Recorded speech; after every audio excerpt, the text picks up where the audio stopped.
Hello అండి, నమస్కారం. మీరు ఇక్కడ ఈ వీడియోలో చూస్తున్న ఫొటోస్, వీడియోస్ ఈ వెజిటబుల్స్ కుర్బల్కోట మండలం కేజీవీబీ స్కూల్లో మీరు గత కొద్ది రోజుల క్రితం ఒక వీడియో చూశారు. అక్కడ 3 విద్యార్థినులు ఆత్మహత్యయత్నం చేసుకున్నారు. అక్కడ 4ని సస్పెండ్ చేశారు. సో నిన్న మేము ఈ స్కూల్ని మళ్ళీ ఒకసారి విజిట్ చేశాము ఈవినింగ్. చూడండి, అక్కడ అంత పనిష్మెంట్ జరిగినా కూడా ఇప్పటికీ మారని పరిస్థితులు. అక్కడ వెజిటబుల్స్ చూడండి, పురుగులు పట్టి ఉన్నాయి. ఇట్లాంటి వెజిటబుల్స్తో ఆ పిల్లలకి వంట చేసి పెడుతున్నారు. ఇట్లాంటి కూరగాయలు వీళ్ళు సప్లై చేస్తున్నా కూడా ఏమాత్రం పట్టించుకోలేదు. ఆ టమోటాలు చూడండి ఎలా కుళ్ళిపోయి ఉన్నాయి. మొత్తం ఫ్రూట్ ఫ్లైస్ వాళ్తున్నాయి, దోమలు వాళ్తున్నాయి వాటి మీద. అక్కడ సిబ్బంది వాళ్ళు, సో వాళ్ళ సమక్షంలోనే విజిట్ చేసి చూడడం జరిగింది.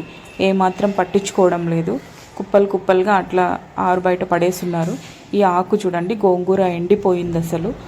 ఇక్కడ కింద పచ్చిమిరపకాయలు, ఈ ఉల్లిగడ్డలు, ఈ బీట్రూట్ ఫంగస్ వచ్చేసింది. ఈ టమాటాలు ఇట్లా కుళ్ళిపోయి ఉన్నాయి. కింద క్రేట్స్లో కూడా టమోటాలు ఉన్నాయి. అవి కూడా సేమ్ ఇదే పరిస్థితి ఉంది. 2 క్రేట్లో టమోటాలు ఉన్నాయి. వీళ్ళకు ఏ గ్రేడ్ క్వాలిటీ వేయమని చెప్పి వాళ్ళకు ప్రభుత్వం డబ్బులు చెల్లిస్తుంది. కానీ ఇలా కుళ్ళిపోయి పురుగులు పట్టిన కూరగాయలు పిల్లలకి సప్లై చేసి వీటితో వంట వండి పెడుతున్నారు. ఇట్లాంటి వంట చేసి పెడితే వాళ్ళ ఆరోగ్యం ఎట్లా దెబ్బతింటుంది? అక్కడున్న పిల్లలు ఎట్లా చదువుకుంటారు? అక్కడ స్కూల్లో ఇట్లాంటి పరిస్థితులు ఉంటే పిల్లలు ఆత్మహత్యలు కాక ఇంకేం చేసుకుంటారు? ప్రభుత్వ అధికారులు దీనిపై వెంటనే స్పందించి అక్కడ ఉన్న పరిస్థితుల్ని దయచేసి చక్కదిద్దాలని కోరుకుంటున్నాము. ఇంకా ఎంతమందికి పనిష్మెంట్ ఇస్తే ఇట్లాంటి పరిస్థితులు మారుతాయో అర్థం కావడం లేదు. ఈ మెనూ ప్రకారం అయితే వీళ్ళు వంట చేయడం లేదు.